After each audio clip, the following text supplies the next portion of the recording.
Yes, uyu ni Evangeliste Theophile niwe turi kumwe ku Nkuge TV. Inkuge ni shene yivugabutumwa nyine yafunguwe nawe aho azajya anyuraho ijambo ry'Imana. Urabona abantu bari kwitabira kuza mu Nkuge barimo baraza ahubwo bazaze nyine banaje ndibaze kandi bazasubirayo. Okay, ni byiza cyane. Noneho rero uyu munsi nyine mu ijambo ry'Imana ujye utegura wateguye noneho kutubwira iki nyine ku bijyanye n'ijambo ry'Imana yanyura ku Nkuge TV. Uyu munsi nateguye, Imana yashyize ku mutima wanjye ijambo ribwira abari mu Nkuge, ariko sinabo ahubwo imisozi bari imbere ko mu Nkuge igomba kurigita.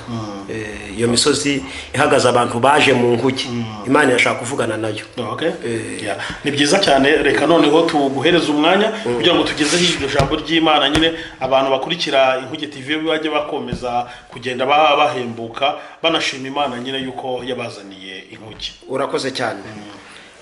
Nshuti z'umusaraba bene data aho muri mu bihugu bitandukanye, muri Amerika ndetse no ku mugabane w'Uburayi, Australia ndetse na Aziya na Afrika, by'umwihariko abanyarwanda n'abanyarwandakazi, twongeye kubasuhuza mu izina rya Yesu Kristo. Ni kwa kundi nyine mutumenyereye tujya tubasangiza ijambo ry'Imana. Uyu munsi tuje kuvugana namwe nanone ijambo ry'Imana turi busange mu gitabo cy'umuhanuzi Zakariya igice cya 4 umurongo wa 6. Ni Evangeliste Dusengimana Theophile. Kadusome ijambo ry'Imana tugaruke tubabwira icyo Imana ishyize ku mutima wacu. Zakariya igice cya 4 umurongo wa 6 aramusubiza ati, ijambo Uwiteka antumye kuri Zerubabeli ni ngiri ati, si kubw'amaboko kandi si kubw'imbaraga ahubwo ni kubw'umwuka wanjye, niko Uwiteka Nyiringabo avuga. 7 wa musozi munini we wiyita iki imbere ya Zerubabeli? Uzaba ikibaya. Azazana n'ibuye risumba ayandi, barangurure bati, nirihabwe umugisha, nirihabwe umugisha. Iri ni ryo jambo Imana ishyize ku mutima wacu tugiye kuganira muri uyu mwanya. Uyu Zerubabeli Imana niyo abariho ntabwo ari yabapfuye, ariko kandi turabashimira ko aba batubanjirije bakoze umurimo w'Imana, natwe uyu munsi tukaba dukomereje aho basubikiye. Imana ibaha umugisha. Impamvu tubasabira umugisha nuko isoza ryabo turizi, babaye intwari zo kwizerwa. Uyu munsi ni abakozi b'Imana bategereje ingororano, kuko umurimbyi yavuze ngo igihe cy'isarura gishize abakozi bose bazataha, kandi umwami wabo azabakira ababwire ngo mwakoze neza. Izi nkuru za Zerubabeli ntabwo dushaka kuzinjiramo cyane, ariko murabizi ko Abisiraheli bajyanwe i Babuloni ari imbohe, bajyanwa n'umwami Nebukadinezari. Icyo gihe Imana yabwiye Yesaya ndetse na Yeremiya na Ezekiyeli guhanura. Ezekiyeli ahanura, Imana yamubwiye gutereka ubwanwa rwa metero 3. Metero ya mbere arayikata ayitwikira mu murwa hagati. Metero ya 2 arayikata ayijugunya mu muyaga. Metero ya 3 arayikata ayipfunyika ku kinyita. Byasobanuraga iki? Byasobanuraga ngo iyi metero yatwitswe nabo Nebukadinezari azicira mu gihugu cy'i Kanani.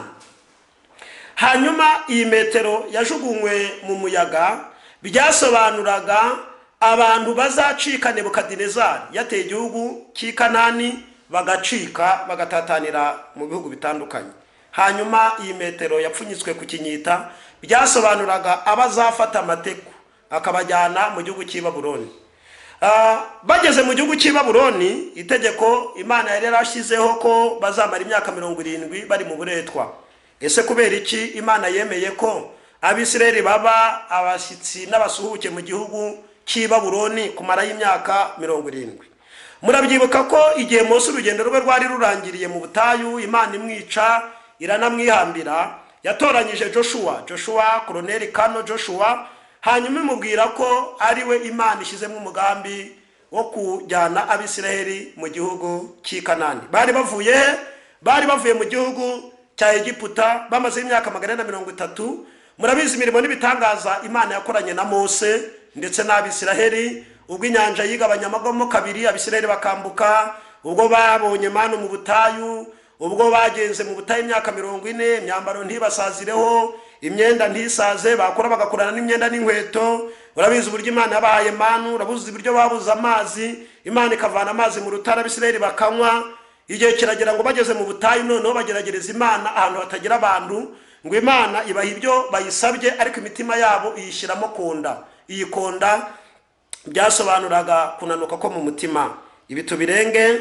Imana rero nibwo yaje kubwira Mose ko akora Romize na Joshua. Imana yica Mose iranamuhamba, ibwira Joshua iramubwira tumva komera ushikame, ndagutoranyije kugira ngo usimbure Mose. Ariko amagambo ari muri iki gitabo nudateshuka ngo ujye iburyo cyangwa ibumoso ukayagenderamo, uko nabanaga na Mose niko nzabana nawe. Imana ishime cyane. Imana yanamubwira ngo nta muntu uzabasha kumuhagarara imbere imyaka yo kubaho kwe yose. Ibyo azabishobozwa nuko yitondeye amategeko ari mu ijambo ry'Imana. Bageze i Gilugali rero mu bice bya Yosuwa ibice 5 ku murongo wa 9 niho Imana yabwiye Joshua gukeba Abisiraheli. Abisiraheli bamaze gukebwa nibwo Imana yavuze ngo none bavanye igisuzuguriro abanyegiputa babasuzuguraga. Joshua akomezanya n'Abisiraheli mu gihugu cy'i Kanani. Ariho igitabo cyo gutegwa kabiri cyandikiwe. Hanyuma ikindi ahangaha mbibutse ko ari Imana yabwiriye Joshua yuko mu gihugu Imana ibajyanyemo guhindura bazirinda ibintu bitatu. Icyambere bazirinda kunywa inzoga, kabiri bazirinda gusenga ibishushanyo, gatatu bazirinda ubusambanyi. Bageze mu gihugu cy'i Kanani ibyo Imana yababujije ahubwo bagira ngo yabategetse kubikora. Ibyo nabyo biteza umujinya Imana, nicyo cyatumye hagurutsa Nebukadinezari. Muri Yesaya yo hasomye ho avuga ko Imana izaguruza igisiga cy'amerwe ari cyo mugaragu w'Uwiteka. Uwo yari Nebukadinezari. Imana izanyuramo akatera igihugu cy'i Kanani, akavana Abisirayeli mu gihugu cy'i Kanani akabajyana i Babuloni. Aha rero muri iki gihugu cy'i Kanani Nebukadinezari aza kuhatera, nyine abigenza nk'uko twasomye. Imana itugirire neza. Hanyuma rero baragenda bajya mu gihugu cy'i Babuloni. Mu gihugu cy'i Babuloni hadutse ubuyobe bw'abahanuzi benshi. Bamwe bakajya bahanura ngo ntibarongore kugira ngo batazasubira iwabo batwite bakaranirwa kugenda. Abandi bakajya bahaguruka akavuga bati tuzataha ejo, abandi ati n'umwaka, abandi ati ni 2. N'Imana yahagurukije Yeremiya iramubwira ati Yeremiya genda uhanure. Yeremiya rero arababwira tumva umurengwe w'ibiryo Imana yabahaye mukabirengwa, mwarangiza kurengwa mugasambana mugasenga ibishushanyo mugasinda, byababaje Imana. Kubw'ibyo rero yabateguriye kuba mu buretwa imyaka 70. Kubw'ibyo rero muhinge, mutere, murongore, mukora amakwe, mubyare, kugira ngo mu myaka 70 muzamara muri iki gihugu itazababera imyaka y'imfabusa, cyangwa ubu bwoko bukazazima bitewe nuko bazaba barashaje bose bagapfira rimwe. Yeremiya rero agenda ahura n'intambara, abantu ntibamwumve, yabiba ibizima, ejo abandi bakaza bakabibura. Ariko byaje kurangira imyaka 70 ishize nibwo Nebukadinezari yapfuye, hima umwami bita Kuro. Himye umwami witwa Kuro, disikuru ya mbere yavuze ko impunzi zigomba gutaha iwabo. Icyo gihe rero kuko abasaza bari bazi iby'Imana bari barashaje, haguruka abasore 3 barimo uyu Zerubabeli, Ezira na Nehemiya. Imana ishimwe. Tuzareba ubutaha buri muntu misiyo yari afite mu muhamagaro we. Imana ishimwe. Hanyuma rero Zerubabeli kuko ari we wakundaga kubika we na Ezira ibintu by'Imana, bavuze rero ngo Abisirayeli batahe habura uzabajya imbere. Habuze uzabajya imbere, aba basore barahaguruka baravuga bati twe tuza amateka y'Imana, tuzashorera ubu bwoko tubujyana. Kuri abaza tese nta wundi musada mwaba mukeneye. Nuko Zerubabeli, Nehemiya na Ezira babwira umwami Kuro bati wowe uduhe ibyo kurya n'ibyo kunywa, ibijyanye n'intambara Imana yacu irihagije, irwanisha ibikeri, irwanisha ibibugu, ihindura amazi kuba amaraso, ibijyanye n'intambara by'ubireke, ahubwo twere ibyo kurya n'ibyo kunywa n'ibitambo tuzatambira Uwiteka. Hanyuma rero aha niho Zerubabeli yafashwe n'ubwo aravuga tese ko dufite ababisha, ko turi abana, ko tubuze uko tugira, ubu nitugenda bizagenda bite? Nibwo rero ijambo ry'Uwiteka ryaje kuri uyu muhanuzi Zekariya ahanurira Zerubabeli. Ahari Zerubabeli reka mbashyire izina ry'uyu uri kuri mikoro, hanyuma ababwira ni mwebwe ubu buhanuzi bwanyu. Hanyuma Bibiliya iravuze ngo nuko Zerubabeli ubuhanuzi bwamugezeho bwaramubwiye ku murongo wa 6 w'iki gice cya Zekariya igice cya 4 umurongo waho wa 6. Haravuze ngo ijambo Uwiteka atumye kuri Zerubabeli, ijambo Uwiteka atumye Theo ku banyarwanda n'isi yose, si kubw'imbaraga, si kubw'ubwenge, si kubw'amaboko, ahubwo ni kubw'umwuka w'Imana. Imana ishimwe cyane. Bene data abaduteze amatwi, ndagira ngo babwire hamwe n'ikibazo ufite na situation urimo, birashoboka ko uyu mwanya uri mu kazitiro washyizwemo n'abadayimoni, akazitiro k'umubabaro, akazitiro k'uburwayi, akazitiro k'ubukene, akazitiro ko kutabyara, akazitiro ka divorce ikugaruje, akazitiro k'indwara, wenda ni diabete, ni kanseri, ni sida se, ni hepatite se, cyangwa ni iki cyorezo.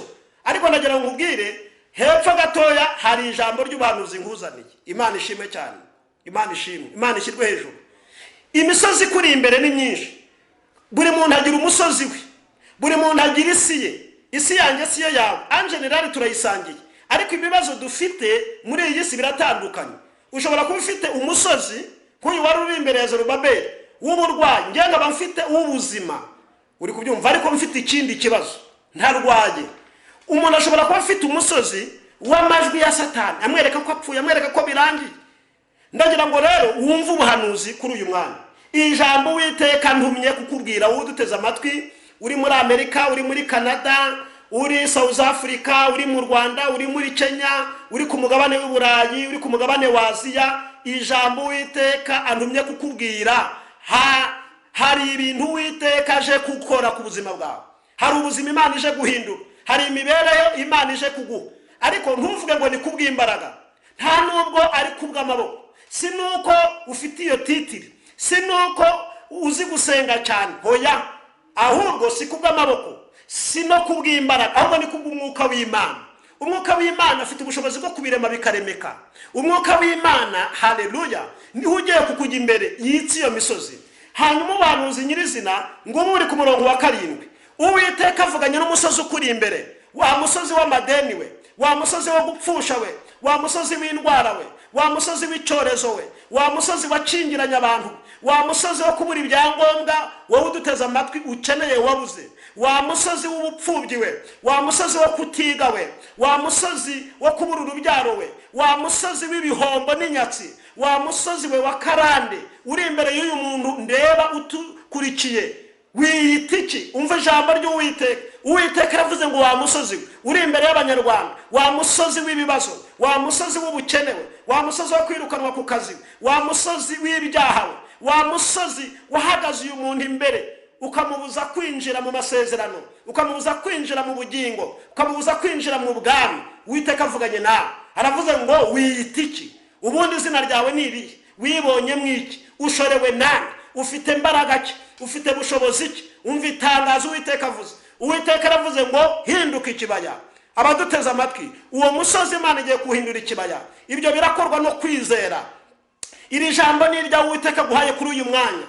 Uwiteka avuganye n'uwo musozi ukuri imbere, umusozi w'iyo ndwara ya kanseri, umusozi w'ubwo burwayi ufite bwo mu nda, umusozi ufite wo kubagwa, umusozi ufite w'akazitiro wakingiranywe, umusozi ufite wo kwamburwa ibyaha, birashoboka ko wambura ariganywa.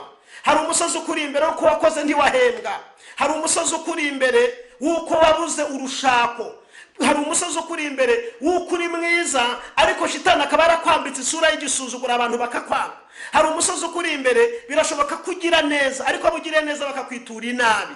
Ariko umva uko Uwiteka avuze, Imana itabeshya, Imana idapfa, Imana idahinduka. Yobu yaravuze ngo Imana ifite ubushobozi bwo kwimura umusozi, umusozi ntubimenye. Hari umusozi w'amadeni, hari umusozi wa cyamunara. Umva uko Uwiteka avuganye nawe mu ijambo ryayo.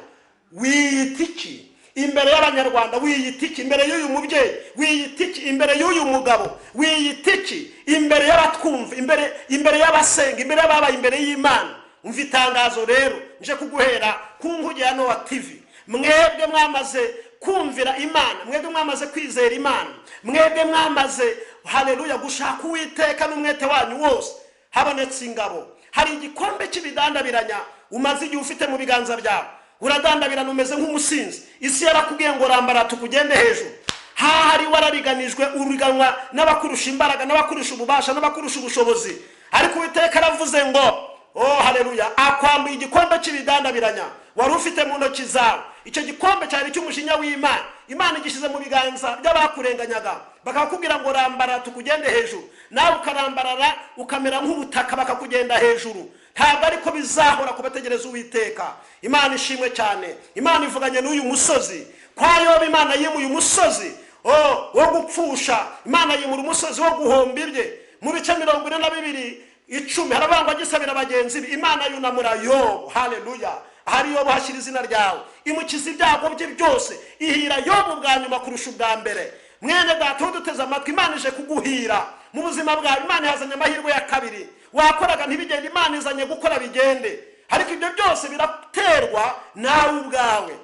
Imana ishimwe cyane. Narababwiye ngo gutegereza amasezerano y'Imana yo kujya mu bugingo n'imigisha y'Imana uri umunyabyaha bimeze nko gutegera indege Nyabugogo cyangwa gushakira inyama muri Kenkayori. Bene data, hari icyo bigusaba kugira ngo urye iby'Imana, ni ukuba ubaruye mu bana b'Imana. Imana ishimwe cyane. Imana ishyirwe hejuru. Wowe rero wizeye umwami Yesu, wowe uri gucurirwa ingoni na Satani, nsoza ndagira ngo nguhanurire, Imana ivuganye n'umusozi. Kandi mureke mbabwire, Imana igeze guhura na Zerubabeli, iramubwira ngo ndashaka kuvugana nawe, ariko hagati yanjye nawe hari umusozi. Ubwira ukuva imbere. Zerubabeli abwira Uwiteka ati uyu musozi undi imbere w'amadeni, w'igisuzuguro, w'icyangiro, w'ubukode, wo gusorwa mu mazu, narawubwiriye ku misozi itandukanye urabyanga. Ahubwo ngize amahirwe uguhageze kandi ukabuvuga ijambo, ibintu byose bikaryumva. Wumbwirire. Imana niko kubwira uyu musozi ukuri imbere ngo wa musozi munini we wiyita iki? Imbere y'umugaragu wanjye Zerubabeli, imbere y'uyu mubyeyi, imbere y'uyu mugabo, imbere y'abayobozi, imbere y'abayoborwa, imbere y'abaturage, imbere y'abaturanyi bawe, wiyita iki? Itangazo, hinduka ikibaya. Haleluya. Zerubabeli umugaragu wanjye agenda anezerewe. Ndagira ngo wowe uduteze amatwi dusubikire hano. Ariko hamwe n'umusozi ukuri imbere, izere ko hari imbaraga z'Imana zije kukuraho. Hamwe n'umusozi w'ubugumba hari imbaraga z'Imana. Iyarengeye Abrahamu iracyahari, iyarengeye Enoki iracyahari, iyarengeye Saduraka, Meshaki na Abedenego iracyahari, iyavanye Daniyeli mu rwobo rw'intare n'uyu munsi irahari. Nivuganye nawe. Imana yabanye na basogokuruza, Imana yagiye igaburira Abisiraheli bari mu butayu, n'uyu munsi iracyahari. Imana ikora ibitangaza iracyahari. Imana irema. Muri Yeremiya 33:1 ni Imana igira icyo nkora nkakirema, nkagishyiraho, nkagikomeza, n'uyu munsi iracyahari. Yesu yaravuze ngo data arakora nanjye ndakora. Haleluya. Imana ibaha umugisha. Ndagira ngo dusengane muri uyu mwanya. Hamwe n'umusozi ufite, ndagira ngo wizere umwami Yesu. Birashobora ko ari umusozi w'ibyaha, turaza kukoriyanta aho bahamagara kugira ngo tugufashe, tuguhuze n'Imana. Imana ishimwe cyane. Imana ishimwe cyane. Tukoriyanta inzira wanyuramo kugira ngo nawe uhungire mu nkuge Imana ishimwe TV. Uhungire muri Kristo Yesu, uhungire mu Mana, kuko abari muri Kristo Yesu bafite uburinzi, bafite protection. Imana ishimwe cyane. Ndagira ngo usengere wowe urwaye, wowe ufite ibibazo, uri mu manza, uri mu kaga, wowe ukingiraniwe kaho mu Kristo yari yarakingiraniwe na Satani. Ndagira ngo ngusengere, icyo usabwa no kwizera. Imana ishimwe. Kandi nawe udafite kwizera, ngenda kwizerera kugira ngo dufatikanye kuba mu mashimwe y'imirimo y'Imana. Kadusenge. Mwami Yesu turagushimiye. Tugushimiye ijambo ryawe uduhaye. Tugushimiye Mwuka Wera ugiye kuzana nibuye akamenagura iyi misozi iri imbere y'abantu. Abantu bose bakavuga ngo iri buye nirihabwa umugisha, nirihabwa umugisha. Iri buye rije kumenagura imbaraga z'ibyaha. Iri buye rije kumenagura imisozi y'amadeni. Iri buye rije kumenagura iki cyorezo. Iri buye rije kumenagura ubupfubyi, icyateye ubupfubyi. Iri buye rije kumenagura agahinda. Iri buye rije kumenagura ibikomere. Iri buye rije guha agaciro umuntu wambaye agaciro. Iri buye rije kubakira uwo Shitani yasenyeye. Iri buye rije gutanga agakiza. Iri buye ni Yesu Kristo wakomotse mu rubyaro rwa Dawidi. Iri buye, haleluya, ni rimwe bubatsi banze, ariko ku Mana ryaratoranijwe. Imana ishimwe cyane. Ndagushimiye kuko ugiriye neza isi yose mu ijambo ryawe. Kandi turasenze kugira ngo abaduteze amatwi bose bahungire muri iyi nkuge yitwa gakiza. Imana ishimwe cyane kugira ngo bashyirweho uburinzi. Urakoze kuko uhaye umugisha bumvisha ijambo ryawe, abatsinzwe n'urubanza nabo bakagira intego yo kwihana, ubezeshe amaraso ya Kristo.